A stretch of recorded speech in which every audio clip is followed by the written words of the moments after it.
If a person has not discovered what he or she would die for, is he or she is unfit to live.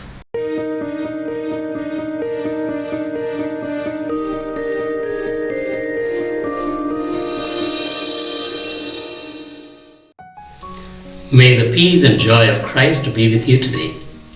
Today's Gospel, which is taken from St. Matthew chapter 10 verses from 16 to 23, urges us to persevere in our faith, particularly at the face of persecution, even in its worst forms.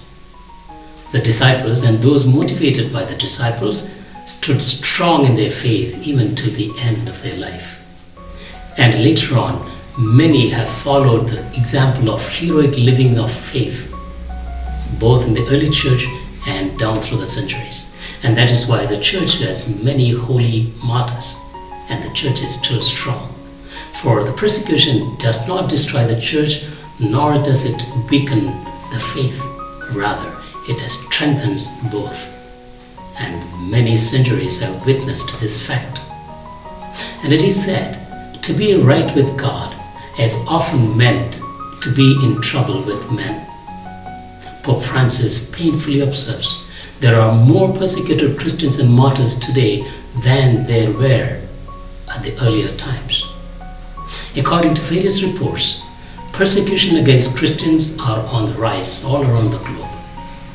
In more than 165 countries, Christians face troubles, persecutions, and trials. In about 56 countries, there are laws and legislations against Christians, and much more. Today, persecution has taken all different kinds of forms and shapes that sometimes we are not able to even make out. For they come as honey trap. And that is why Jesus has instructed his disciples to be as prudent as the serpents, but as innocent as doves.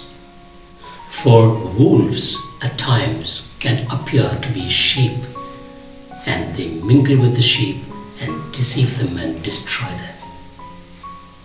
Being a Christian and living the life based on the gospel values has been always a great challenge. To be a true, genuine follower of Christ requires great amount of faith, courage, and conviction. A quote from Martin Luther King Jr. is very challenging. If a person has not discovered what he or she would die for, is he or she is unfit to live. A Christian must discover Christ.